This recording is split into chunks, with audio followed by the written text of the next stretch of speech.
দেশ স্বাধীনের পর প্রায় অনেকগুলো বছর পার হয়েছে, তবুও আজও মেয়েদেরকে নানানভাবে অসম্মানিত ও নির্যাতিত হয়ে যেতে হচ্ছে। ইংরেজরা দেশ ছাড়লেও নারী জাতির প্রতি তাদের যে অত্যাচারিত নিরীক্ষণ, তা পুরুষতান্ত্রিক সমাজে ছড়িয়ে দিয়ে গেছে। এই দেখুন, কথায় কথায় আমার পরিচয়টাই দেওয়া হয়নি। নমস্কার, আমি আদিত্য পাল। আমি বর্তমানে আশুতোষ কলেজের স্নাতক ছাত্র। পড়াশোনার পাশাপাশি আমি লেখালেখি আর আমার কাকুর সাথে বিভিন্ন জায়গায় গিয়ে রহস্য উন্মোচন করে থাকি। এই দেখুন, আমার কাকুর কথা তো বলাই হয়নি। আমার বলতে বাবা ও মা কেউই নেই। আমি তখন খুব ছোট, এক গাড়ি দুর্ঘটনায় আমার বাবা ও মা দুজনেই মারা যান। তখন থেকে আমার কাকুই আমাকে মানুষ করেছে। কাকু লোকমুখে মিস্টার পাল বলেই পরিচিত, কিন্তু কাকুর একটা নামও আছে, পৃথ্বীশ কুমার পাল। বয়স 36, বিবাহিত, বাড়ি থেকে বেরোলে সবসময় ফর্মাল শার্ট প্যান্ট পরে, ফর্সা ছিপছিপে চেহারা। নেশা বলতে সামান্য দক্তা সহযোগে পান ও কমান্ডারেস গোল্ড ফ্লেক। পেশায় উনি একজন গোয়েন্দা। কাকু তার রহস্য উন্মোচন কেসে আমাকে সাথে নিয়ে যায়, আর সেই ঘটনাগুলি হলো আমার লেখার মূল বিষয়। আমি ওই প্রত্যক্ষদর্শী ঘটনাগুলিকে আমার গল্পের আকারে বিভিন্ন পাঠকদের কাছে তুলে ধরি। এতে অবশ্য কাকু আমাকে অনেক সাহায্য করে। কলকাতার মহেশতলা 61 নম্বর লেন আমাদের বাড়ির ঠিকানা। বাড়িতে আমি, কাকু, কাকিমা ও পিকাই মানে কাকুর ছেলে সম্পর্কে আমার ভাই আর একজন কাকিমার চেনা আত্মীয় থাকেন পিকাইয়ের দেখাশোনা করার জন্য। পিকাইয়ের বয়স এই সবে 5 বছর হয়েছে। যা ছটফটে ও একাই সারাদিন বাড়ি মাথায় করে রাখে।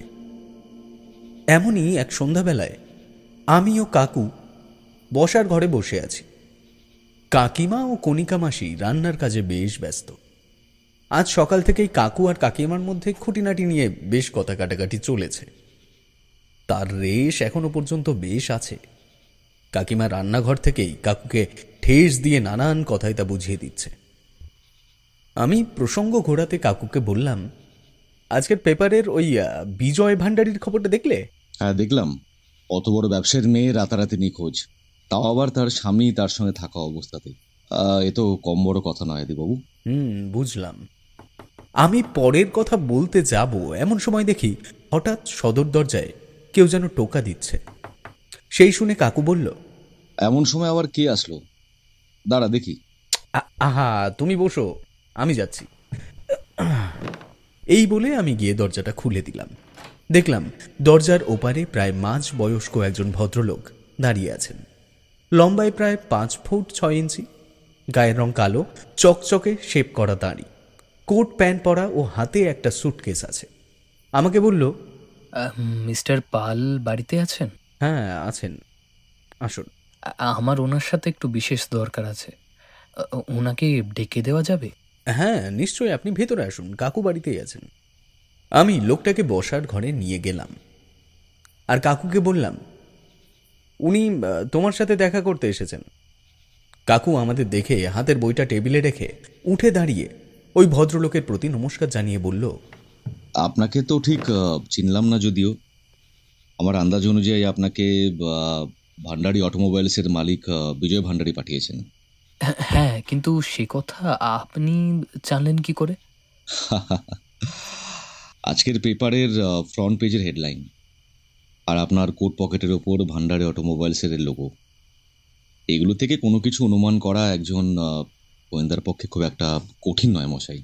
হ্যাঁ, তা আপনি ঠিক বলেছেন। আপনার পক্ষে অনুমান করা খুবই সহজ। নমস্কার, আমি তপন বসাক, ভান্ডারী অটোমোবাইলসের আমি ম্যানেজার। আমাকে বিজয়বাবু পাঠিয়েছেন আপনার কাছে।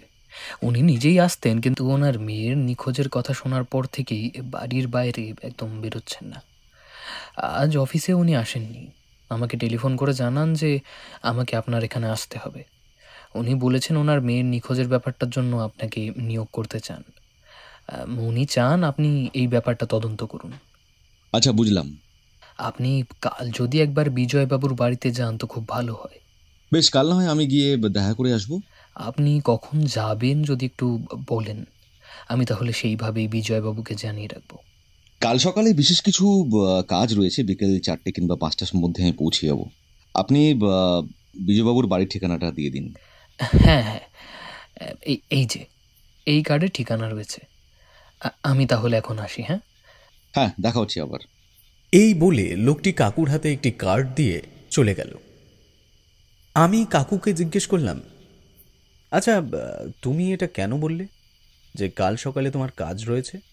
আদিবাবু, কোনো কেস হাতে নেওয়ার আগে নিজের দিক থেকে যতটা সম্ভব তথ্য সংগ্রহ করা দরকার।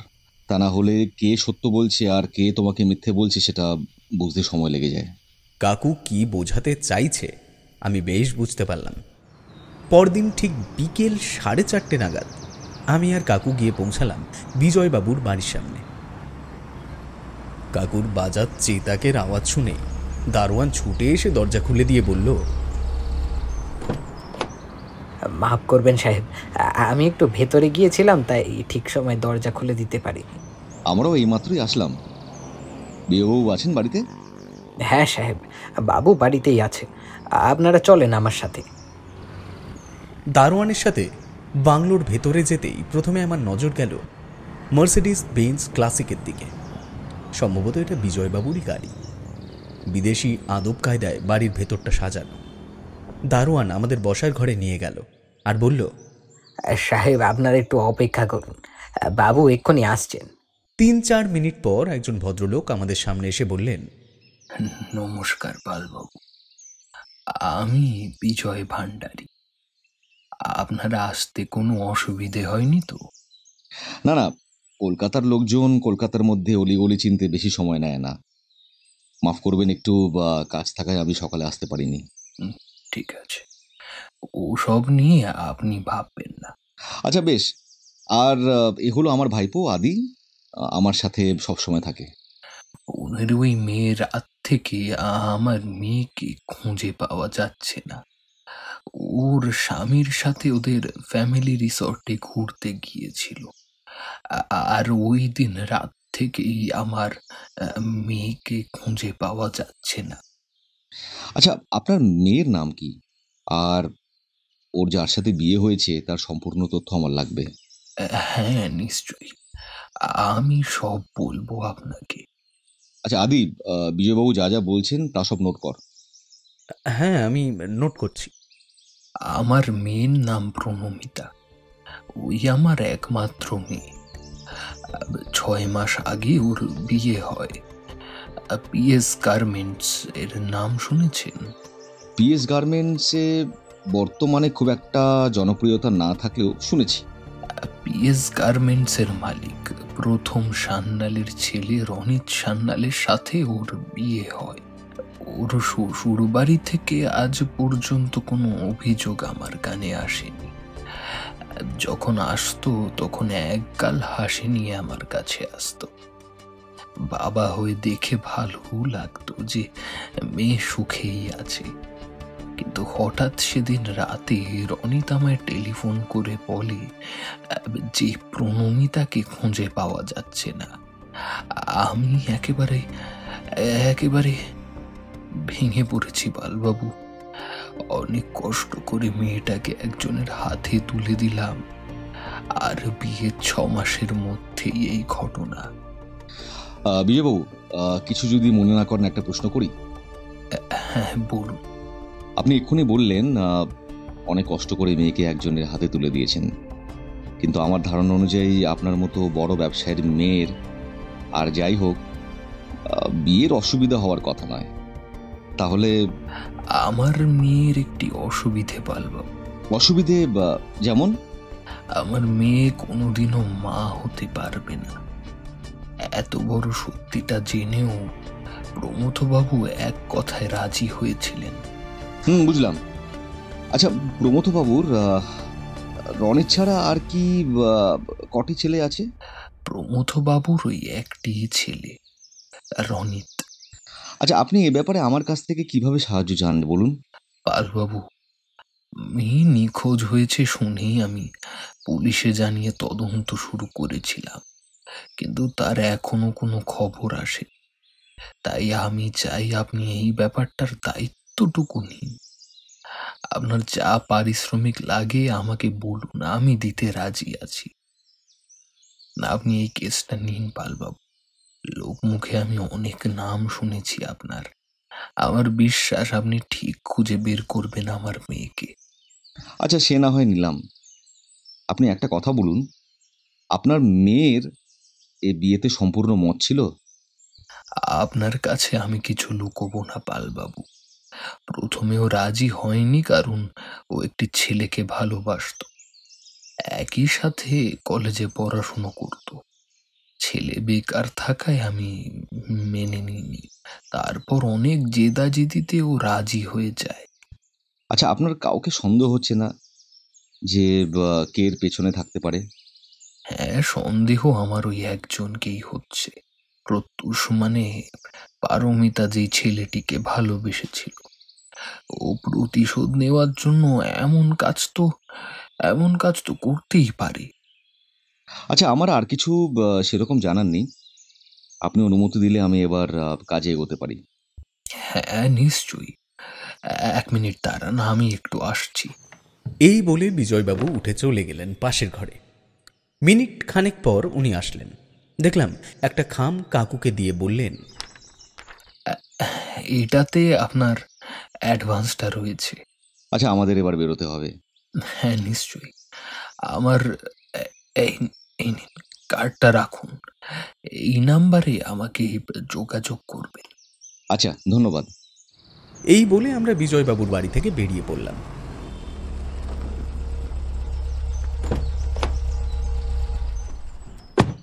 বাড়িতে এসে কাকু আমার কাছের থেকে নোটপ্যাডটা নিয়ে সেই যে ঘরে ঢুকলো, তারপর প্রায় 1.5 ঘন্টা হতে গেল উনি বেরোলেন না। তারপর কাকিমাকে দেখি রান্নাঘর থেকে চায়ের কাপ হাতে নিয়ে এসে কাকুর ঘরে ঢুকলো। তারপর তুমুল কথা কাটাকাটি শুরু হয়েছে। হ্যাঁ গো, বলি তুমি কি সংসারে কোনো দায়িত্বই নেবে না? এমন চিন্তা ভাবনা নিয়ে বিয়ে করেছিলে কেন, সেটা বলতে পারো আমাকে? ছেলেটার দায়িত্ব কি শুধু আমার একার? সারাদিন কেস আর বই, এগুলো ছাড়া তোমার আর কিছু আছে জীবনে? কাকিমার এই ধরনের কথাতে কোনো কর্ণপাত না করে কাকিমার দিকে একটা মুচকি হাসি দিয়ে ঘর থেকে বেরিয়ে এলো। তারপর বসার ঘরে এসে বসলো কাকু। আমি জিজ্ঞেস করলাম, কেসটা নিয়ে কোনো কিছু বের করতে পারলে? কিছু কিছু জায়গা বুঝতে পারছি, কিন্তু কি জানি চাঁদি, যতক্ষণ না সেই পরিবেশে যাচ্ছি ততক্ষণ কিছুই পরিষ্কার হবে না। কাল সকালে আমাদের একবার প্রণমিতার শ্বশুর বাড়িতে যেতে হবে। আমি বরং বিজয়বাবুকে এই ব্যাপারটা জানিয়ে রাখি। এই বলে কাকু বিজয়বাবুকে টেলিফোনে এই বিষয়ে জানিয়ে দিল। পরদিন সকালে আমি আর কাকু গিয়ে পৌঁছালাম প্রমোদ সান্যালের বাড়িতে। আশ্চর্যজনক বিষয়ে আমার লক্ষ্য পড়ল, এত ধনী ব্যবসায়ী একজন লোকের বাড়িতে কোনো দারোয়ান নেই। সে যাই হোক, সেটা তার ব্যক্তিগত ব্যাপার। অনেকে এরকম আছেন যারা বাড়িতে দারোয়ান রাখতে চায় না। আমি প্রথমে নেমে দাঁড়ালাম, তারপর কাকু তার চেতক ঠিক জায়গাতে পার্কিং করার পর আমি ও কাকু দুজনে ভেতরে ঢুকলাম। কাকু কাউকে দেখতে না পেয়ে কিছুক্ষণ পর কলিং বেল প্রেস করল। দেখলাম এক ভদ্রলোক গেট খুলে দাঁড়ালো আর বলল, বলুন কাকে চাই? উনি কিছু বলার আগেই ভেতর থেকে কে যেন বলে উঠল, এই রঘু, কে এসেছে রে? এই সাত সকালবেলা যত সব ঝামেলা, ভালো লাগে না আর। কেউ শান্তিতে থাকতে দিল না। নমস্কার, আমি পৃথ্বীশ কুমার পাল। বিজয়বাবু আমাকে আপনার ঠিকানাটা দিলেন। ওনার মেয়ের নিখোঁজ কেসটা আমি দেখছি। ও আচ্ছা আচ্ছা, ভেতরে আসুন। কিছু মনে করবেন না, আমার পুত্রবধূ নিখোঁজ হয়ে যাওয়ার পর মিডিয়া ও পুলিশ এত পরিমাণে বাড়িতে আসছে, আমরা বিরক্ত হয়ে যাচ্ছি। হ্যাঁ, বিরক্ত হয়ে যাওয়াটা অস্বাভাবিক কিছু না। আপনার জায়গায় আমি থাকলে আমিও বিরক্ত হতাম। আচ্ছা, এখন আপনারা ভেতরে আসুন।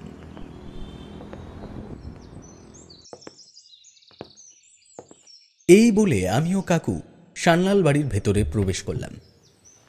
আচ্ছা, পরিচয় করিয়ে দিই। এ হলো আমার ভাইপো আদিত্য পাল, আর ও আমার সঙ্গে সবসময় থাকে। আচ্ছা, বেশ।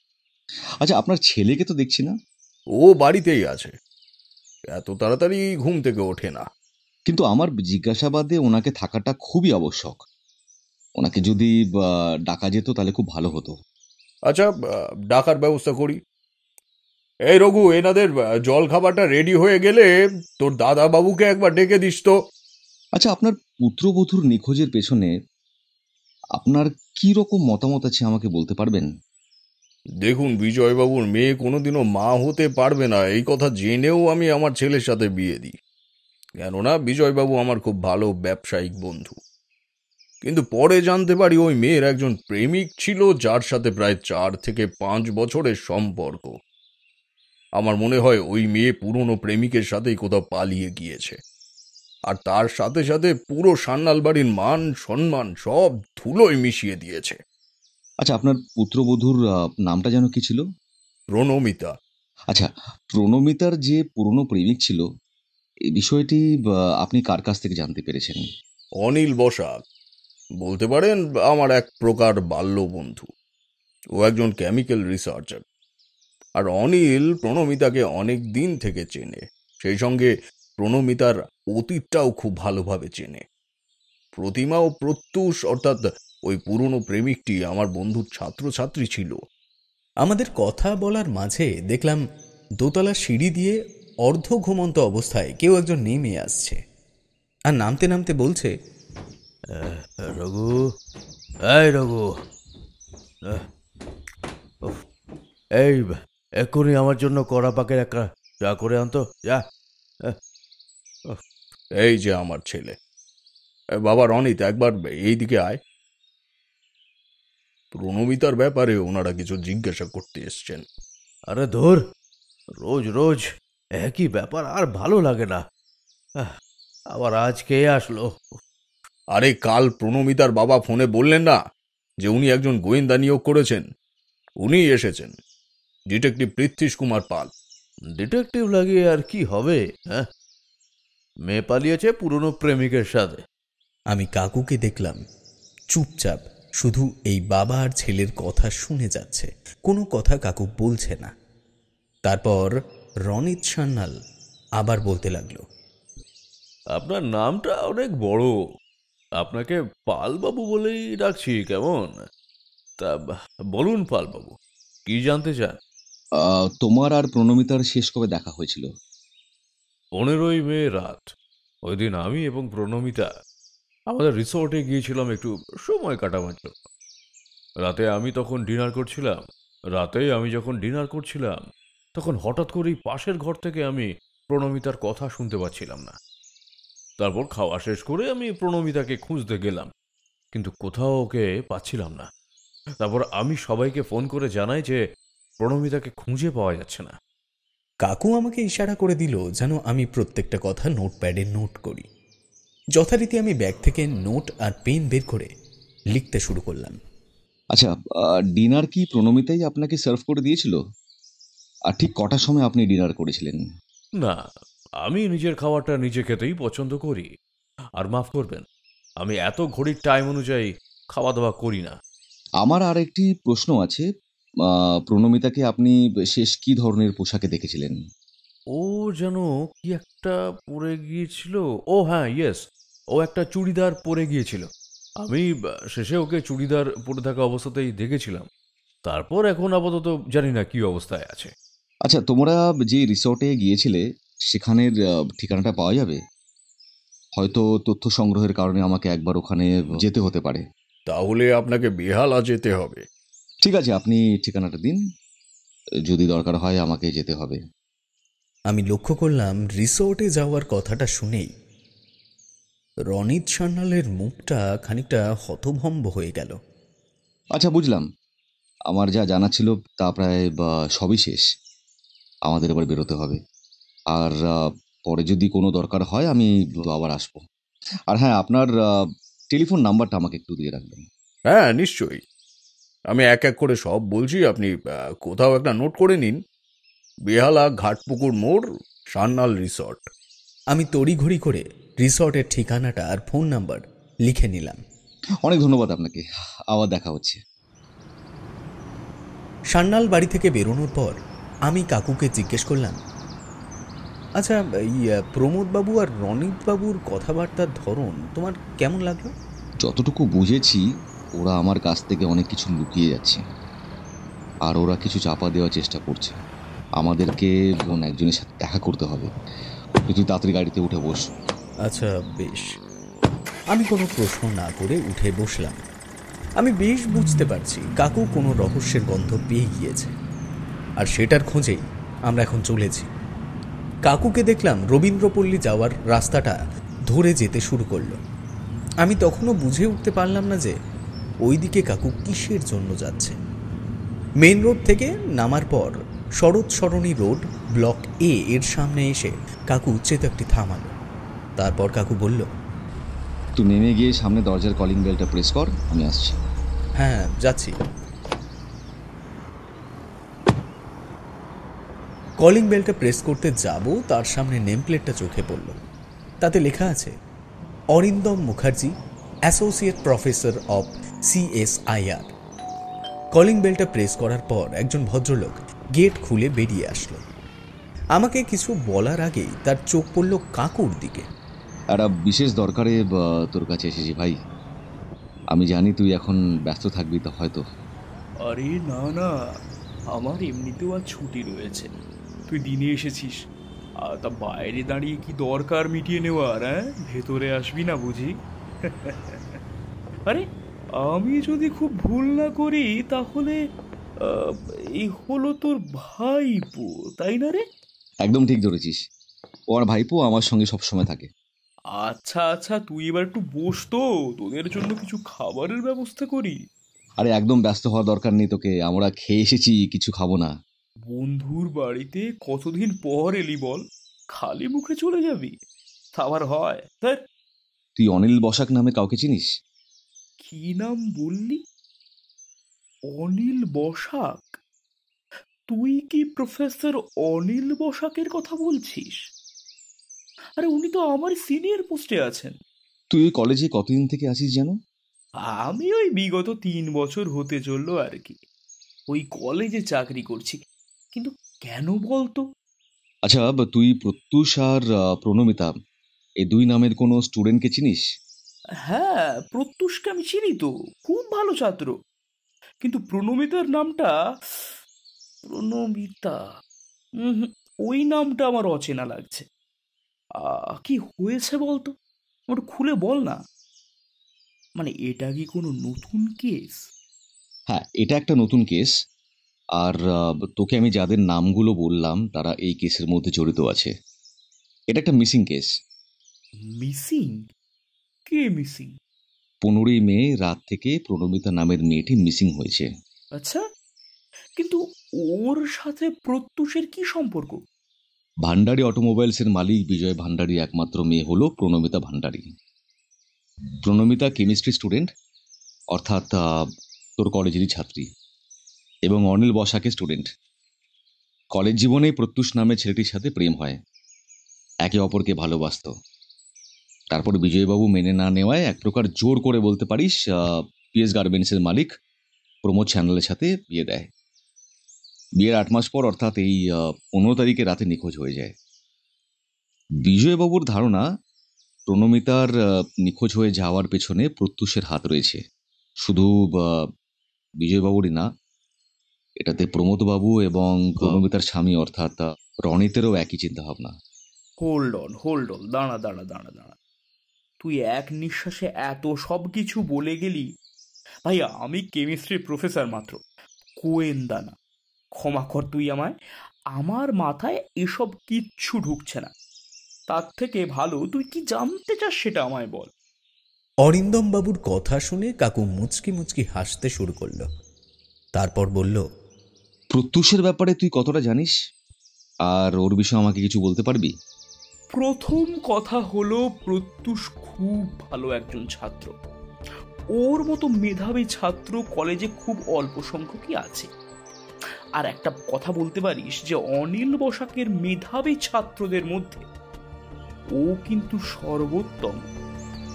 এমনিতেও ও আজকালকার ছেলেদের মতো দুশ্চরিত্র নয়, কলেজে খুবই শান্ত স্নিগ্ধভাবে চলাফেরা করে। অনিল বাবুর প্র্যাকটিস ল্যাবে ওর সাথে আমার একবার মাত্র পরিচয় হয়েছিল।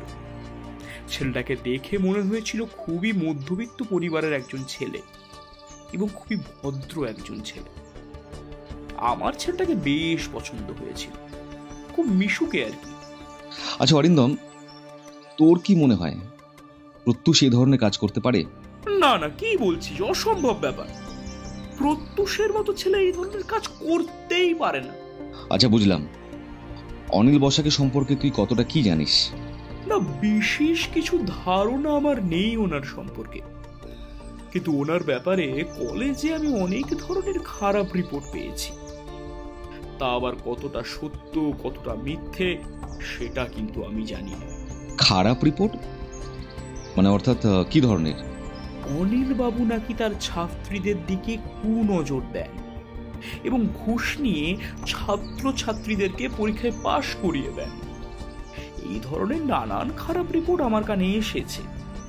এতে কতটা সত্য কতটা মিথ্যে আছে আমি ভাই কিন্তু জানি না। প্রত্যুষ আর অনিল বাবুর ঠিকানাটা আমাকে দিতে পারবি যদি কোনো সময় দরকার পড়ে? নিশ্চয়ই, তুই লিখে নে না, আমি বলছি। অরিন্দমবাবু ঠিকানাগুলি বলতেই আমি তড়িঘড়ি করে লিখে নিলাম। আচ্ছা তাহলে এবার উঠি রে, যদি আবার কোনো সময় দরকার পড়ে তোকে কিন্তু একটু বিরক্ত করব। নিশ্চয়ই নিশ্চয়ই। অরিন্দমবাবুর বাড়ি থেকে আসতে আসতেই আমাদের দুপুর 2টো হয়ে গেছে। আসার পর কাকিমার সাথে প্রায় আধা ঘন্টার মতো মনোমালিন্য চলতে লাগলো। তারপর এখন কিছুটা স্বাভাবিক অবস্থায় আসতে কাকু ফ্রেশ হতে গেল। আমি কাকিমার কথা মতো তাড়াতাড়ি ফ্রেশ হতে গেলাম। সকালে ছোটাছুটির কারণে দুপুরে খাওয়া দাওয়ার পরে একটু ঘুমিয়ে পড়েছিলাম। ঘুম ভাঙতে প্রায় বিকেল 5টা হয়ে গিয়েছিল। ঘুম থেকে উঠে দেখি কাকু বসার ঘরে বসে আছে। এক হাতে আমার নোটপ্যাড আর এক হাতে ক্যাভেন্ডারস গোল্ড ফ্লেক। সিগারেট খেতে খেতে নোটপ্যাডের দিকে তাকিয়ে খুব গভীর চিন্তাভাবনায় কিছু ভাবছে। আমি গিয়ে পাশের সোফাতে বসলাম। আমি কাকুকে কিছু জিজ্ঞেস করার আগেই কাকু আমাকে বলল, আচ্ছা আদি, এই কেসে এখনো পর্যন্ত তুই যতজনের সাথে আলাপ করেছিস তাদের কারোর ওপর তোর সন্দেহ হচ্ছে না? সন্দেহ ঠিক না, কিন্তু প্রমোদবাবু আর রনিতবাবুর কথা বা ব্যবহার কোনোটাই আমার ভালো লাগেনি। কোন দিক থেকে তোর ভালো লাগেনি? আমার মনে হচ্ছে ওরা যেন অনেক কিছু কথা বলতে চাইছে না, সবকিছু এড়িয়ে যাওয়ার চেষ্টা করছে, তাই না? বুঝলাম। এই বলে কাকু কাকে যেন টেলিফোন করতে গেল। নামটা শুনে বুঝতে পারলাম বিজয়বাবুকে ফোন করেছে। ফোনে বলছে, নমস্কার বিজয়বাবু, আমি কিছু তথ্য জানার জন্য আপনাকে একটু বিরক্ত করছি। হ্যাঁ বলুন। আচ্ছা, শেষ যেদিন আপনাদের সাথে প্রণমিতার কথা হয়, আপনার সাথে কি কি কথা হয়েছিল ফোনে আমাকে বলতে পারবেন? ওর সাথে আমার শেষ কথা হয় 19শে মে সন্ধ্যাবেলা। ও আমাকে ওদের রিসর্টে গিয়ে ফোন করেছিল। আমাকে বলেছিল, বাবা আমি প্রণমিতা। হ্যাঁ মা বল। তুমি অফিস থেকে চলে এসেছো? হ্যাঁ রে মা, এই একটু আগেই আসলাম। আমি সার্নাল রিসোর্টে এসেছি রনিতের সাথে, ওখান থেকেই তোমাকে টেলিফোন করছি। ও তা বেশ, তো এ তো খুব ভালো কথা। জানো বাবা, আজ মায়ের সেই প্রিয় লাল রঙের শাড়িটা পরেছি, তাই আজ মায়ের কথাটা খুব বেশি করেই মনে পড়ছে আমার। মা যদি থাকতো খুব আনন্দ পেত জানো। হ্যাঁ রে মা, প্রকৃতির নিয়মের কাছে যে সবাইকেই হার মানতে হয়। ঠিক আছে, আমি এখন তাহলে রাখছি। তুমি সাবধানে থেকো কিন্তু বাবা, সময় মতো ওষুধগুলো কিন্তু অবশ্যই খাবে। আচ্ছা মা, তুই ভালো থাকিস আর মাঝে মধ্যে ফোন করিস। এই কথাগুলি হয়েছিল ওই দিন। ও তেমন আর কিছু আমাকে বলেনি সেদিন। আচ্ছা বেশ, অনেক ধন্যবাদ আপনাকে। পরে যদি দরকার হয় আমি আপনাকে নিশ্চয়ই জানাবো।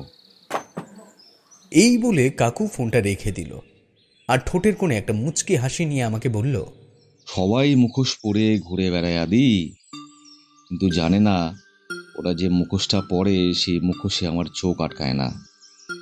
সঠিক সময়ে ঠিক চিনে নেব। কাল আমরা বেহালা রিসোর্টে যাচ্ছি, তোর যদি কোনো কাজ থাকে আজকের মধ্যে সেরে ফেল, কাল আমরা বেরোবো। বেশ, তাই হবে। কাকিমা চা দিতে আস্তে আস্তে কাকুর কথা শুনে বলল, তা কাকু আর ভাইপোকে তো আজকাল ধরাই যাচ্ছে না। তা কাল দুপুরে খাবে কিনা একটু বলে দিও, হ্যাঁ? কারণ এই বাড়িতে তো আর টাকা পয়সা দিয়ে ঝি চাকর রাখা হয় না, সকাল থেকে আমাকেই খেটে মরতে হয়। তা আপনারা যদি না খান তাহলে আর রান্না করব না, কারণ আমাদের ভাত খাওয়ার জন্য তো আর 56 ভোগ লাগে না, নুন দিয়েই খেয়ে নিতে পারি। এই বলে কাকিমা রান্নাঘরের থেকে চলে গেল। কাকু মুখ চুন করে বসে রইল, একটা কথাও বলল না। মানুষটা বাইরে যতটা সাহস দেখায়, কাকিমার কাছে যেন সব সাহস কোথায় উধাও হয়ে যায়।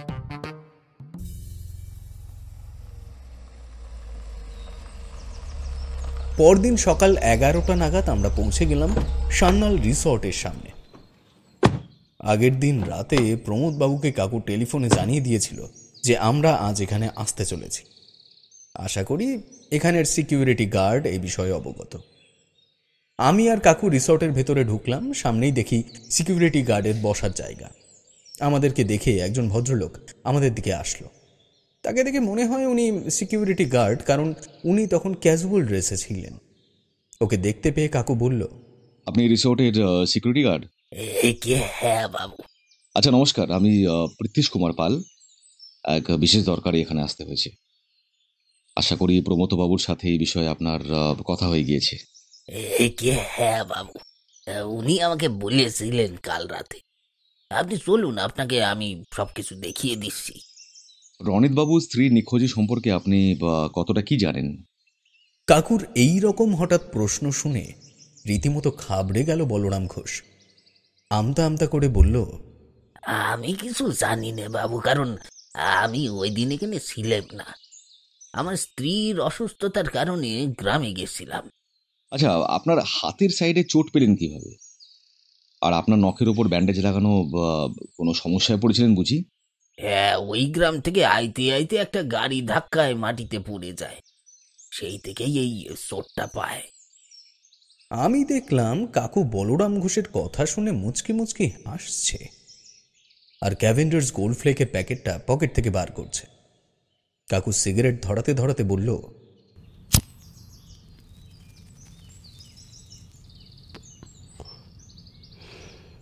আচ্ছা, বুঝলাম। বলরাম বাবু, রনি তার প্রণমিতা ওই দিন কোন ঘরে ছিল আপনি জানেন? হ্যাঁ, কেন জানবো না? আমি তো এনাদের সব কিছু সাজিয়ে গুছিয়ে দিয়ে এখানে, এই যে বারান্দার দিকের ঘরটা, এই দাদাবাবুরা ছিলেন এদিকে। আচ্ছা, আমরা সমস্ত জায়গা ঘুরে দেখছি, যদি দরকার হয় আপনাকে আমি ডেকে নেব। বলরাম ঘোষ চলে যাওয়ার পর কাকু আমাকে বলল, ভাইপো, এখানে আমাদেরকে খুব চোখ কান খোলা রাখতে হবে, কারণ চোখ যদি না খুলে রাখি, চোখে ধুলো ছাড়া কিছুই দেখতে পাবো না। কোনো সন্দেহজনক কিছু দেখতে পেলে আমাকে বল। এই ঘরের মধ্যে তেমন কিছু ছিল না। একটা বিছানা, সাইডে একটা টেবিল, আর তার পাশে একটা জানালা। কাকু ঘরের মধ্যে কি যেন খুঁজতে লাগলো। আমি কোনো প্রশ্ন করলেও কাকু আমাকে কোনো উত্তর দিল না, শুধু পর্যবেক্ষণ করতে লাগলো। কিছুক্ষণ পর কাকু আমাকে বলল, আরে তুই একবার এই জানলার বাইরের দিকে যা, গিয়ে শুধু তুই দাঁড়িয়ে থাক। আমি কাকুর কথা মতো জানলার অপর দিকে গিয়ে দাঁড়ালাম। তার কিছুক্ষণ পর কাকু আমাকে বলল, আদি এবার চলে আয়। আচ্ছা, এই জুতোটা একটা প্লাস্টিকে নিয়ে ব্যাগের মধ্যে রাখ, বেশি হাত লাগাবি না। জানলার নিচে যে এক পাটি জুতো পড়েছিল সেটা আমার চোখেই পড়েনি, কিন্তু গোয়েন্দার চোখে কি আর ফাঁকি দেওয়া যায়? তথ্য ও প্রমাণ সংগ্রহ করার জন্য আমাদের দুজনের ব্যাগেই প্লাস্টিক, হ্যান্ড গ্লাভস ও আতশ কাঁচ এছাড়াও যাবতীয় যা যা জিনিসের প্রয়োজন সেগুলি থাকে। ব্যাগ থেকে প্লাস্টিক বার করে ওই জুতোটি প্লাস্টিকের মধ্যে ভরে ব্যাগের মধ্যে নিয়ে নিলাম। তারপর দেখলাম বলরাম বাবু এদিকে আসছে। কাকু বলরাম বাবুকে দেখে স্থির হয়ে গেল। এমন ভাব করলো যেন কাকু স্বাভাবিকভাবে আমার সাথেই কথা বলছে। আগে বাবু, আপনাদের কিছু খাবারের ব্যবস্থা করি। সামনে ভালো হোটেল রয়েছে, ওইখান থেকে আপনাদের জন্য কিছু খাবার নিয়ে আসি তাহলে।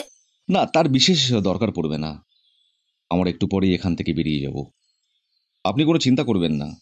এইদিকে এমন সময় বেশি হোটেল আপনি পাবেন না, তার থেকে ভালো খেয়েই যান।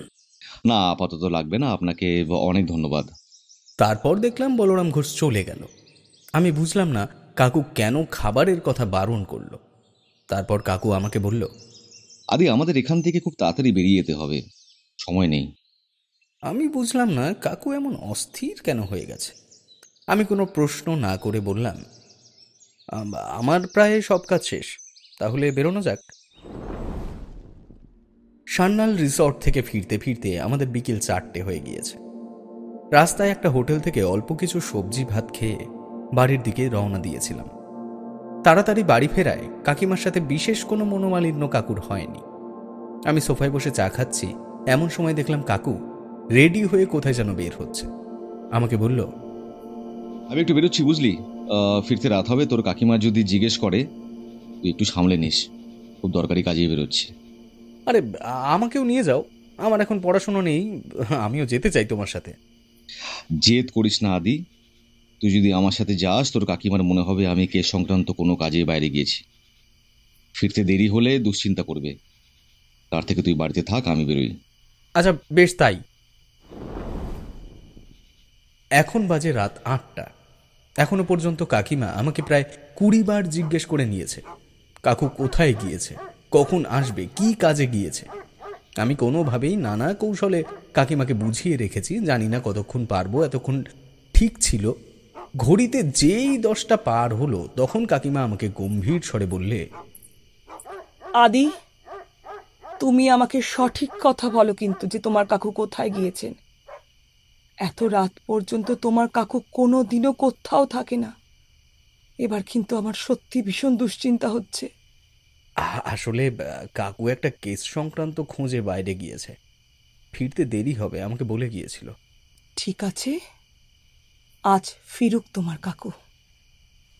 প্রায় রাত 12:45 দিকে দরজার কড়া নাড়ার শব্দ আমি শুনতে পেলাম। বাড়ির সবাই প্রায় ঘুমিয়ে পড়েছে। আমি গিয়ে দরজা খুলতে দেখি কাকু দাঁড়িয়ে আছে। বাইরে তখন প্রবল বৃষ্টি শুরু হয়েছে, সেই কারণে কাকু প্রায় আধ ভেজা হয়ে এসেছে।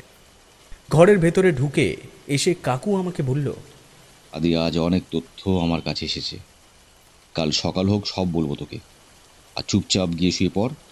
আর আমি আজ তোর সাথে শুব, তোর কাকিমাকে বিরক্ত করব না।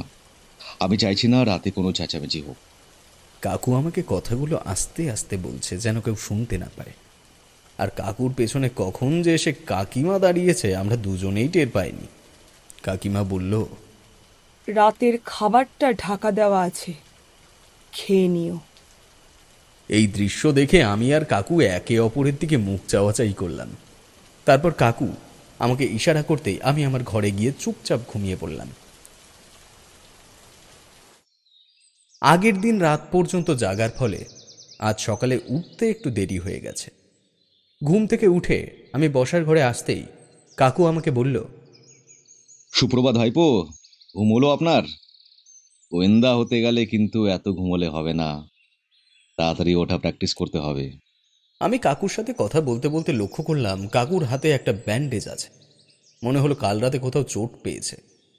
আমি বললাম, এই তোমার ওই হাতের ব্যান্ডেজটা কিভাবে হলো? কাল আমি জেনারেল রিসোর্টে আবার গিয়েছিলাম, আর ওখানে এক ধস্তাধস্তির ফলে এই চোটটা পাই।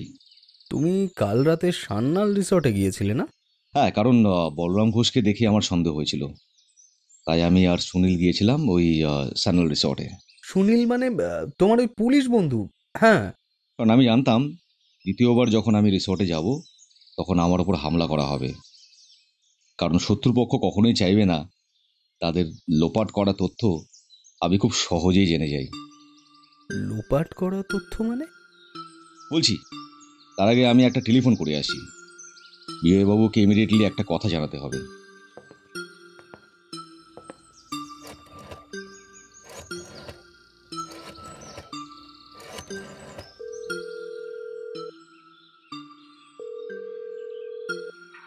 হ্যাঁ, সুপ্রভাত, বলুন পালবাবু।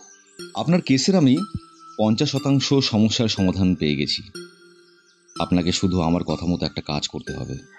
হ্যাঁ বলুন, কি কাজ করতে হবে? প্রত্যুষ মিত্র নামের যে ছেলেটির সাথে প্রণমিতার প্রেম ছিল, সেই ছেলেটির নামে আপনাকে থানায় অভিযোগ করতে হবে, যেন ওকে আইনতভাবে বন্দি করা হয়। আমি জানতাম ওই রাস্কেলটাই এর পেছনে থাকবে। ঠিক আছে, আমি এক্ষুনি রিপোর্ট করছি। অনেক ধন্যবাদ আপনাকে। কোনো দরকার হলে আমি আবার আপনাকে জানাবো। তুমি ওখানে এমন কি পেয়েছো, আর ওইখানে কি কি ঘটেছে আমাকে একটু খুলে বলো না। একদম সময় নেই, এক্ষুনি আমাদেরকে বেরোতে হবে। ছটফট তৈরি হয়ে নে। আর হ্যাঁ, আমরা যে জুতোটা রিসোর্ট থেকে পেয়েছিলাম, ওই জুতোটা মনে করে নিয়ে নিস। আচ্ছা ঠিক আছে। আমরা গেলাম প্রথমে মহেশতলা থানায়। ওখানে এসপি হলেন সুনীল চক্রবর্তী। রিসর্টে পাওয়া জুতোটা সুনীলবাবুর হাতে দিয়ে কাকু যেন কিছু বলতে লাগল। আমি একটু দূরে দাঁড়িয়ে থাকায় পুরোপুরি শুনতে পাইনি। সুনীলবাবুর সাথে দরকার শেষ করে আমার কাছে এসে কাকু বলল, আচ্ছা এবার আমাদের CSIR কলেজে যেতে হবে। ওই অরবিন্দবাবু যে কলেজের প্রফেসর, ওই কলেজে? হ্যাঁ একদম ঠিক ধরেছিস। ওই কলেজে শুধু অরিন্দম নেই, অনিল বসাক নামের একজন প্রফেসর থাকে। আমরা তার সাথে দেখা করতে যাচ্ছি, তাড়াতাড়ি চল।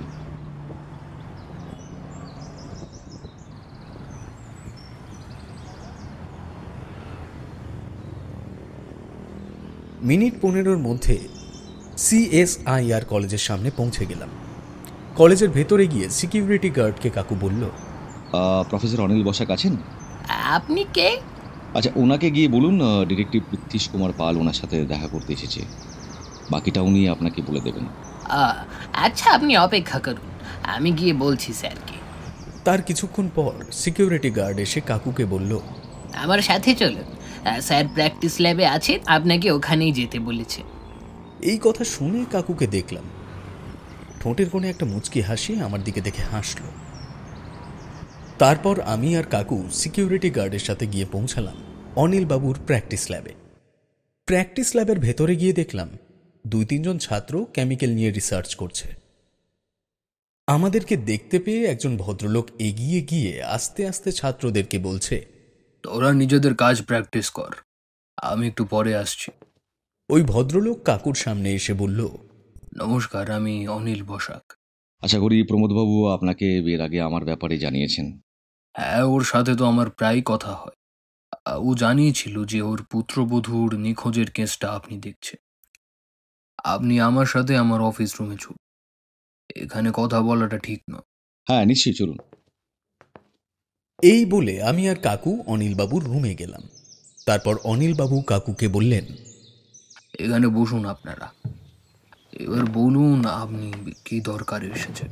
প্রমোদবাবুর পুত্রবধূর নিখোঁজ কেসটা নিয়ে আপনার থেকে কিছু জানার ছিল আমার। হ্যাঁ, কিন্তু এই কেসে আমি আপনাকে কিভাবে সাহায্য করতে পারি? প্রমোদবাবুর কাছ থেকে আমি শুনেছিলাম প্রণমিতার একটি প্রেমিক ছিল। এই বিষয় সংক্রান্ত আপনি কিছু জানেন? হ্যাঁ, প্রণমিতার একটা প্রেমিক ছিল, ওর নাম হলো প্রত্যুষ। ওরা দুজনেই আমার ছাত্র ছিল। আচ্ছা, রনিতে সম্পর্কে আপনি কতটা কি জানেন? স্যার আপনাকে একজন ডাকছি, জরুরি দরকার। একটু অপেক্ষা করুন, আমি আসছি। অনিলবাবু বেরিয়ে যেতেই কাকুকে দেখলাম রুমের ভেতরে কি যেন খুঁজতে লাগলো। কিছুক্ষণ পর দেখলাম ডাস্টবিন থেকে কি যেন একটা কুড়িয়ে রুমালের মধ্যে জড়িয়ে পকেটের মধ্যে নিয়ে নিল। তারপর চেয়ারে বসে পড়ল। তারপর অনিলবাবু রুমে আসলেন।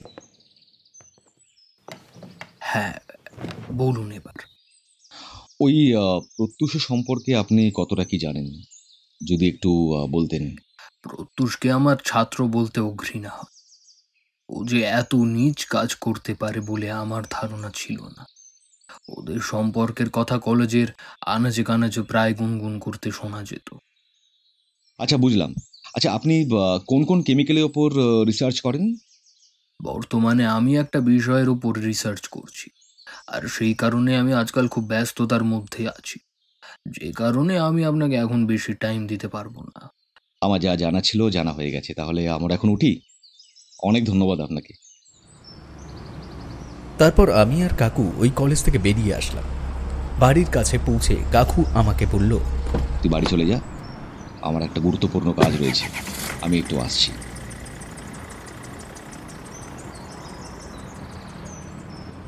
এই বলে কাকু চলে গেল। প্রায় 2 ঘন্টা পর কাকু বাড়ি আসলো। দুপুরের খাওয়া দাওয়া শেষ করে সবাই বসে আছি। আমি কাকুকে জিজ্ঞেস করলাম, কেসটার কিছু সমাধান বেরোলো? সমস্যাটা বুঝেছি আদি, কিন্তু সমাধানটা কোথায় হবে সেটাই বুঝতে পারছি না। মানে তুমি সবকিছু ধরে ফেলেছ? আমি এই প্রশ্নটা করতে যাব, হঠাৎ দেখি পাশের জানলার কাঁচ ভেঙে রুমালে জড়ানো একটা পাথর বাড়ির মধ্যে ঢুকে আসলো। কেউ যেন এটা বাইরে থেকে ছুঁড়ে মেরেছে। ভাগ্যিস এই সময় কাকিমা, পিকাই আর মাসিমা বাড়ির ভেতরে ঘুমোচ্ছে, না হলে ওদের হয়তো কিছু একটা ক্ষতি হয়ে যেত। আদি, মাথা নিচু করে থাক, হয়তো আবার পাথর ছুঁড়তে পারে। কিছুক্ষণ আমি আর কাকু মাথা নিচু করে থাকলাম। যখন দেখলাম পরিস্থিতি স্বাভাবিক হয়েছে, তখন আস্তে করে কাকু ওই রুমালে জড়ানো পাথরটা হাতে নিয়ে এবং পাথর থেকে রুমালটা আলাদা করলে দেখলো তাতে কি যেন একটা লেখা আছে। কাকু সেটা পড়তে লাগলো। এটা তো হুমকির চিঠি। ভাইপো, শত্রুপক্ষ যখন নিজের জায়গাটা হারাতে থাকে তখন এই রকম ছোটখাটো হুমকি দিয়ে থাকে, এতে অবাক হওয়ার কিছুই নেই। তারপর কাকু কাকে যেন টেলিফোন করছে। আমি ততক্ষণে জানলার ভাঙা কাঁচগুলো এক জায়গায় সংরক্ষিত করে ডাস্টবিনে ফেলে দিলাম। কিছু সময় পর দেখলাম টেলিফোনটা বেজে উঠল।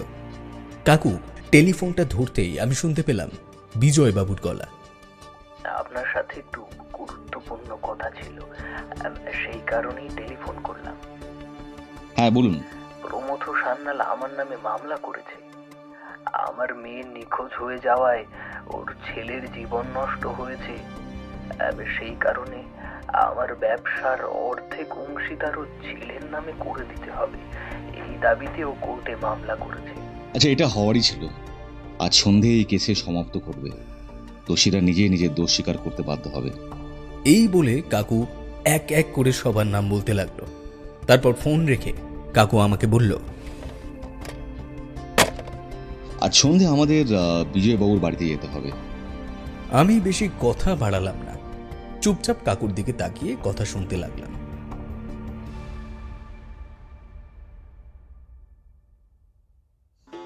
আমরা এখন আছি বিজয়বাবুর বাড়িতে। বিজয়বাবুর দেওয়াল ঘড়িতে ঢং শব্দে জানান দিল যে এখন 6:30 হয়েছে। আমি, কাকু, বিজয়বাবু ও এসপি সুনীল চক্রবর্তী আছেন। সুনীলবাবু নর্মাল ড্রেসে আছেন, পুলিশ ইউনিফর্মে উনি আসেননি। আমাদের সবাইকে চা এবং জল এনে দিচ্ছে বিজয়বাবুর কাজের লোক। মনে হলো বাইরে কোনো গাড়ি এসে থামল। তারপরেই দেখি প্রমোদ সান্যাল, রনিত সান্যাল ও অনিলবাবু ভেতরে ঢুকে আসলেন। প্রমোদবাবু এসে বললেন, কি ব্যাপার বিজয়বাবু, এই সময় আমাদের 3 জনকে এইভাবে হঠাৎ করে ডাকার মানে কি? আপনার সাথে তো আমার কোর্টে দেখা হওয়ার কথা ছিল, তাই না? এই কথা শুনে কাকু উঠে দাঁড়িয়ে বলল, আহা প্রমথবাবু, এত অস্থির হবেন না, বসুন, মাথা ঠান্ডা করুন। আমার আপনাদের সবার সাথে একটু আলোচনা করার আছে, সেই জন্যে আপনাদের সবাইকে এখানে ডাকা। বিজয়বাবু, আমাদের সবাইকে ডাকার আসল কারণটা জানতে পারি কি? আমার হাতে বেশি সময় নেই, আমাকে এখনই বেরিয়ে যেতে হবে। আহা অনিলবাবু, 1 থেকে 2 ঘন্টা অপেক্ষা করলে আপনার গবেষণায় এমন কোনো ঘাটতি পড়বে না। কাছের থেকে রনিতবাবু বলে উঠল, আপনি কি কিছু আলোচনা করবেন নাকি উঠে যাব? কারণ ফালতু টাইম দেওয়ার মতো সময় আমার কাছে নেই, আমরা সবাই ব্যস্ত মানুষ। আচ্ছা বেশ, এবার কাজের প্রশ্নই করি তোমাকে। 15ই মে রাতে তুমি কোথায় ছিলে? আপনাকে তো আগেই বলেছি, 15ই মে রাতে আমি এবং প্রণমিতা আমাদের রিসর্টে গিয়েছিলাম। আচ্ছা বেশ, ঠিক কটার সময় লাস্ট আপনি প্রণমিতাকে দেখেছিলেন? কি আজব প্রশ্ন! আরে বাবা, এইরকম ঘড়ি ধরে তো আর কেউ মিসিং হতে পারে না পালবাবু। আন্দাজ মতো আপনি একটা বলুন না। তখন ওই 9টা কি 10টা হবে। শেষ আপনি প্রণমিতাকে কি পোশাকে দেখেছিলেন? একই প্রশ্ন আমাকে বারবার কেন করছেন পালবাবু? আমি তো বলেছিলাম আমি শেষে ওকে ওই চুড়িদার পরা অবস্থাতেই দেখেছিলাম। আমি দেখলাম এই কথাটা বলার পর বিজয়বাবু দাঁড়িয়ে বললেন, তুমি ভুল করেছ রনিত। পারমিতা সেদিন ওর মায়ের প্রিয় লাল রঙের শাড়ি পরে গেছিল। ও আমাকে টেলিফোনে এই কথাটাই বলেছিল। কি যাতা কথা বলছে না? প্রণমিতা আমার সাথে গিয়েছিল, আমি জানবো না ও কি পড়েছিল?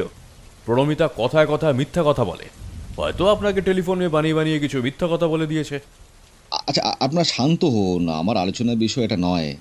রনিত, তোমার কি ধারণা প্রণমিতা কোথায় গিয়েছে? কোথায় আবার? ওই পুরনো প্রেমিকের সাথে আনন্দ করে বেড়াচ্ছে হয়তো।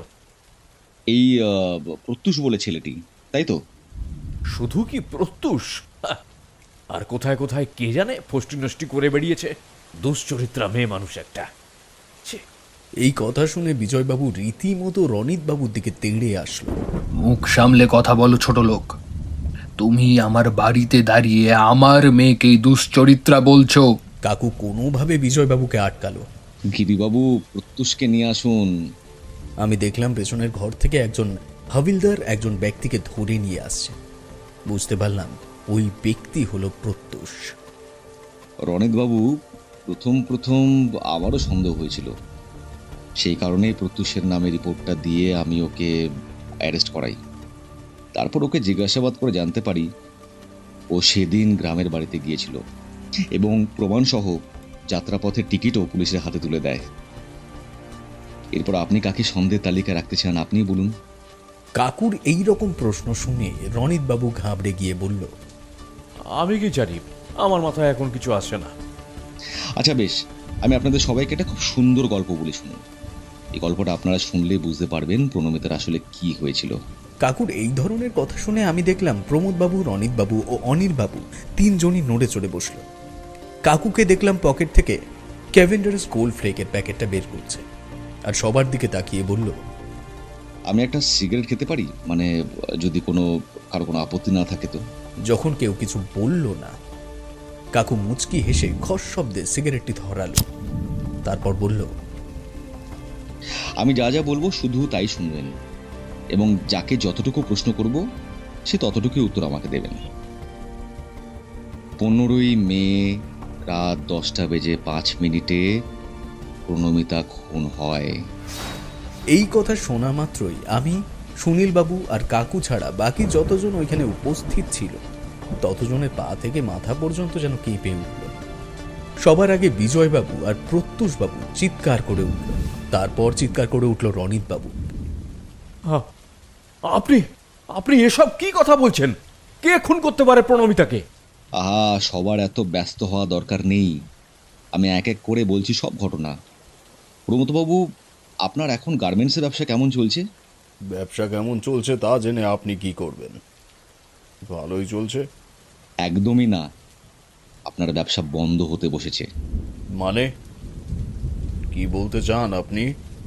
কিছুদিন পর আপনার কোনো ব্যবসায়ী আর থাকবে না, আর আপনার ছেলে হলো বড় একজন অকর্মণ্য। মাইন্ড ইওর ল্যাঙ্গুয়েজ বালবাবু, খুব খারাপ হয়ে যাবে কিন্তু।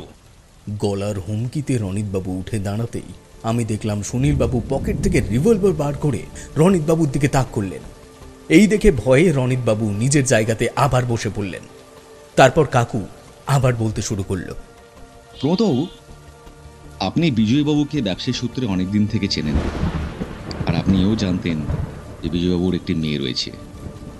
তারপর আপনি গোপন সূত্রে জানতে পারেন যে ওনার মেয়ের একটি অসুবিধা রয়েছে। প্রণমিতা কোনোদিনও মা হতে পারবে না। আমার তখনই সন্দেহ হয়েছিল যখন আমি শুনেছিলাম আপনি সব কিছু জেনেও প্রণমিতার সাথে আপনার ছেলের বিয়ে দেন। উদ্দেশ্য ছিল বিজয়বাবুর প্রতিষ্ঠিত ব্যবসার অর্ধেকাংশে নিজের ছেলেকে বসানোর। কি যা তা বলছেন আপনি এসব? আরে ধৈর্য ধরুন, এখন অনেক বাকি আছে। আপনি ব্যবসার অর্ধেকাংশ আপনার ছেলেকে দেওয়ার উদ্দেশ্যে বিয়ে তো দিলেন, কিন্তু তারপর দেখলেন বিজয়বাবুর পর সমস্ত কিছুর মালিকানা প্রণমিতার নামে করা হয়েছে। প্রণমিতা জীবিত থাকা অবস্থায় কোনো মতে ওই মালিকানা রনিত নিতে পারবে না, কিন্তু ওকে আপনি মেনেও নিতে পারবেন না, কারণ প্রণমিতা আপনাকে কোনো বংশধর দিতে পারবে না। তাই বাবা আর ছেলে মিলে প্রণমিতাকে হত্যার ষড়যন্ত্র করলেন। এই কথা শুনেই প্রমোদবাবু আর রনিতবাবু তত্তর করে ঘামতে শুরু করল। এতক্ষণ অনিলবাবু চুপচাপ বসেছিলেন, উনি এবার বললেন, এসব কি যা তা কথা বলছেন আপনি তখন থেকে? হ্যাঁ, আপনি মনে হয় গোয়েন্দাগিরি ভুলে গেছেন। আচ্ছা বেশ, হত্যা কিভাবে করা হলো এবার সেটা একটু বলি শুনুন। আমি আর আমার ভাইপো 18ই মে সকালে স্ট্যান্ডাল রিসোর্টে গিয়েছিলাম। 15ই মে প্রণমিতা আর রনিত সেই রুমে ছিল। ওই রুম থেকে আমি এক পাটি মহিলাদের জুতো পাই, যেটা আমি পুলিশের মাধ্যমে ফরেন্সিকে পাঠাই।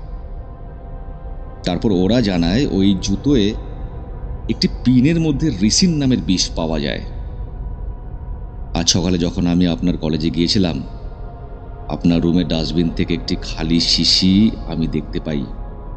ওই খালি শিশি আর আপনার ব্যবহৃত করা একটি পেন আমি আপনার বিনা অনুমতিতে আমার ব্যাগে নিয়ে নিই। আর ওই একই ধরনের একটি শিশি আমি পেয়েছিলাম স্যান্ডাল রিসোর্টের ওই রুমে। ওই দুটো শিশির গায়ে লেগে থাকা ফিঙ্গারপ্রিন্টের সাথে আপনার পেনের ফিঙ্গারপ্রিন্ট ম্যাচ হয়ে যায়। এই কথা শোনার পরে উঠে দাঁড়িয়ে অনিলবাবু চিৎকার করে বলল, আলবাবু, আপনি কি কথা বলছেন? আমি মানি না আপনার যুক্তি। আমি দেখলাম সুনীলবাবুর ইশারায় একজন হাবিলদার অনিলবাবুর পেছনে এসে দাঁড়িয়েছে। তারপর অনিলবাবু ঘামতে ঘামতে ভেজা বিড়ালের মতো আবার নিজের জায়গায় বসে পড়লেন। এবার প্রশ্ন হলো, বৃষ্টি জুতোয় মেশানো হয়েছে কিভাবে? আমি আগেই বললাম, রিসর্ট রুমের রুম থেকে আমি একটি জুতো পেয়েছিলাম। সেই জুতোয় একটি পিন ছিল এবং পিনের মধ্যে রিসিন নামের একটি বিষ পাওয়া যায়, যেটি অনিলবাবু রনির বাবুকে দেয়। কিন্তু আমার ধারণা অনুযায়ী রিসিন নামের বিষ কাজ করতে সময় নেয়, কিন্তু যদি কোনো ধাতব পদার্থের মাধ্যমে শরীরে ইনজেক্ট করা হয় তাহলে খুব জোর প্রভাব পড়ে। কাকু এই কথাগুলি বলতে বলতে রনিত বাবুর কাছে গিয়ে আস্তে করে প্রশ্ন করল, বিষয়টি কখন দিয়েছিল রনিত? কারো ভেতর থেকে কিভাবে কথা বের করতে হয় সেটা গোয়েন্দার থেকেও পুলিশ ভালো জানে। আর এখানে আমার পরিচিত বন্ধু সুনীল রয়েছে, ও একজন এসআই। এই কেসটা ওই দেখছে, বাকিটা তুমি ভালো করেই বুঝতে পারছো। কাকুর কথা শুনে রনিতবাবু মুখ বন্ধ করে বসে আছেন, কোনো কথা বলছেন না। এই দেখে কাকু বলল, সেদিন রিসোর্টে যাওয়ার জন্য বাড়ি থেকে বেরোনোর আগে প্রণমিতার জুতোয় ওই বিষ মাখানো পিন গেঁথে দেওয়া হয়। এইবারই প্রশ্ন হলো, এর প্রমাণ আমি পেলাম কোথায়? আমি যেদিন প্রথমবার তোমাদের বাড়িতে গিয়েছিলাম সেই দিনে তোমাদের চাকর রঘুবাবুর প্রতি আমার একটা কৌতূহল জেগেছিল। আমার মনে হয়েছিল উনি আমাকে কিছু বলতে চান। সেই কারণে আমি তার পরের দিন আবার তোমাদের বাড়ি গিয়েছিলাম। খুবই গোপনভাবে আমি রঘুবাবুর সাথে কথা বলি। উনি আমাকে জানায়, যেদিন তুমি প্রণমিতার জুতোয় বিষ মাখানো পিন গেঁথেছিলে সেদিন আড়াল থেকে রঘুবাবু সব কিছু দেখেছিল। গরিব অসহায় মানুষ, সেই কারণে এতদিন কাউকে নিয়ে কিছু বলেননি। রঘুবাবুর স্টেটমেন্টটা আমি আগে পুলিশের হাতে তুলে দিয়েছি। তুমি জানতে যে এই বিষের ফল প্রকাশ হতে কিছু সময় লাগে। সেই কারণে রিসর্টে যাওয়ার পর প্রণমিতার চক্ষু আড়ালে তার জুতোয় ওই একই জায়গায় তুমি আবার বিষ দিয়েছিলে। তোমরা রিসর্টে ঠিক কটার সময় গিয়ে পৌঁছেছিলে আমার জানা নেই, তবে ঠিক 10:05 প্রণমিতার দেহ নিঃসার হয়ে পড়ে, কারণ ওই রুমের ভেতর টেবিলের পাশে একটি ঘড়ি কাজ ভাঙা অবস্থায় পড়ে থাকতে দেখেছিলাম। আর ঘড়িটি 10:05 পর বন্ধ হয়ে যায়। আর এর থেকে প্রমাণিত হয় প্রণমিতার শেষ অবস্থায় তুমি ওর ওপর অকথ্য অত্যাচারও করেছিলে। তোমাদের দুজনের ধস্তাধস্তির কারণে ওই ঘড়িটি টেবিল থেকে পড়ে ভেঙে যায়। কাকুর সমস্ত কথা শোনার পর আমরা সবাই চুপ করে রইলাম। চারিদিক নিস্তব্ধ হয়ে গেল। তারপর প্রমোদবাবু বললেন, আপনি যা বলছেন তা যে সত্যি আপনি প্রমাণ করতে পারবেন তো? কে দেবে আপনার সাক্ষী? পারবেন প্রমাণ করতে পালবাবু? শ্যানলবাবু, এই খেলায় পাকা খেলোয়াড় কিন্তু আমি। কাঁচা কাজ পৃথ্বীশ কুমার পাল করে না। 19শে মে আমি খুব গোপনভাবে সান্যাল রিসোর্টে যাই। যাওয়ার পর আপনাদের খুব পরিচিত একজনের সাথে আমার খুব ভালোভাবে আলাপ হয়। সে আলাপের ফলে আমাকে একটু আঘাতও পেতে হয়েছিল, যদিও। জানতে চাইবেন না সে কে? এই দেখুন বলরামবাবু, আর লজ্জা পেয়ে লাভ নেই, বেরিয়ে আসুন সবার সামনে। কাকুর এই কথায় দেখলাম একজন হাবিলদার সান্যাল রিসর্টের সিকিউরিটি গার্ড বলরাম ঘোষকে টানতে টানতে নিয়ে আসছে। পুলিশের জিপ যে কখন বিজয়বাবুর বাড়ির সামনে এসে উপস্থিত হয়েছিল আমি টেরও পাইনি। বলরাম ঘোষ আসার পর কাকু বলল, তা বলরামবাবু, 15 মে তাহলে আপনি গ্রামের বাড়িতে গিয়েছিলেন, তাই তো? তাহলে রনিত বাবুকে প্রণমিতার দেহ লোপাট করতে কে সাহায্য করলো? এই কথাগুলো বলতেই বলরাম বাবু হাউ মাউ করে কেঁদে উঠল আর কাকুর দিকে তাকিয়ে হাত জোড় করে বলল, আমাদের দয়া করে ছেড়ে দিন স্যার। আমাকে আমাকে টাকার নোভ দেখিয়ে এনারা এই কাজ করতে বাধ্য করেছিল। আমি ইচ্ছা করে এই কাজ করিনি। আমায় মাফ করে দেন বাবু, আমায় মাফ করে দেন, আমায় মাফ করে দেন। কি প্রমোদবাবু, এর থেকে ভালো প্রমাণ মনে হয় না আর কিছু হতে পারে। কাকুর কথা শেষ হতেই বিজয়বাবু তার মেয়ের শোকে হাউ মাউ করে কেঁদে উঠলেন আর বললেন, আমার মেয়ে তো কারোর ক্ষতি করেনি, ওকে আপনারা সবাই মিলে এত বড় শাস্তি দিলেন। ঈশ্বর,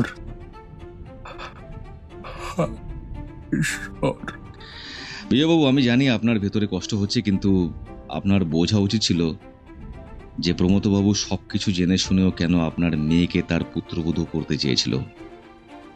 সেদিন যদি ভাবতেন, আজ আপনার মেয়ে আপনার চোখের সামনেই থাকতো। আমার মেয়ের দেহকে ওরা কোথায় লুকিয়ে রেখেছে ওদেরকে বলতে বলুন। আমি আমার মেয়ের শেষ কাজ সম্পন্ন করতে চাই। স্যান্ডাল রিসোর্টে যে রুমে ওরা সেদিন ছিল, ওই রুমের পেছনের দিকের বাগানে প্রণমিতার লাশ মাটির নিচে পোতা আছে। রকমারি ফুলের টবগুলো সরিয়ে দিলেই ফাঁপা মাটি দেখা যাবে, ওইখানে লাশটি লুকানো আছে। আমি আমার বন্ধু সুনীলকে অনুরোধ করব, প্রত্যক্ষ প্রমাণ সহ উপস্থিত সদস্যদের মধ্যে যারা যারা দোষী সাব্যস্ত রয়েছে তাদের গ্রেপ্তার করা হোক এবং উপযুক্ত শাস্তির ব্যবস্থা করা হোক।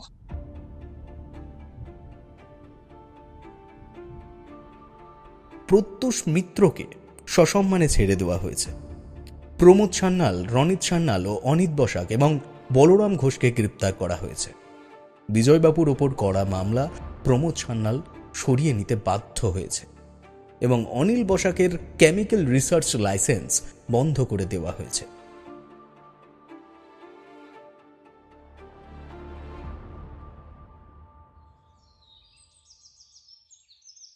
একুশে মে সকাল 8:45 হয়েছে। এই সময় আমি আর কাকু সোফায় বসে আছি আর একে অপরের সাথে বিভিন্ন সম্পর্কে আলোচনা করছি। এমন সময় কলিং বেল প্রেস করা শব্দ শুনতে পেলাম। আমি উঠে দরজা খুলতে দেখি এক পরিচিত মুখ দরজার ওপারে দাঁড়িয়ে রয়েছে।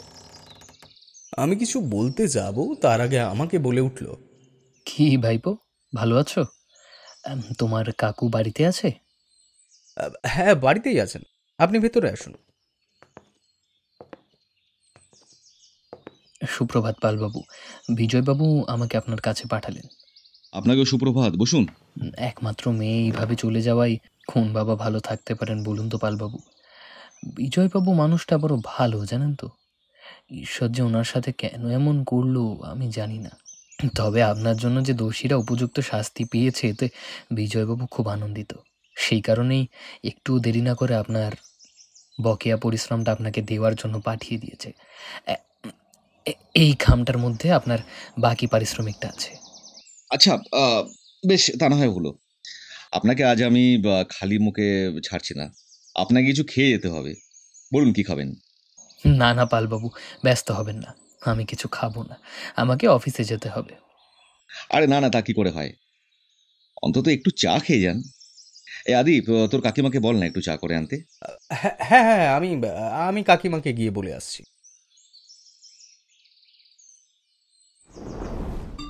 নমস্কার, রাজদেবী 2.0-তে আজকে আপনারা শুনছিলেন শ্রী অনিরুদ্ধ পালের কলমে সান্যাল বাড়ির রহস্য।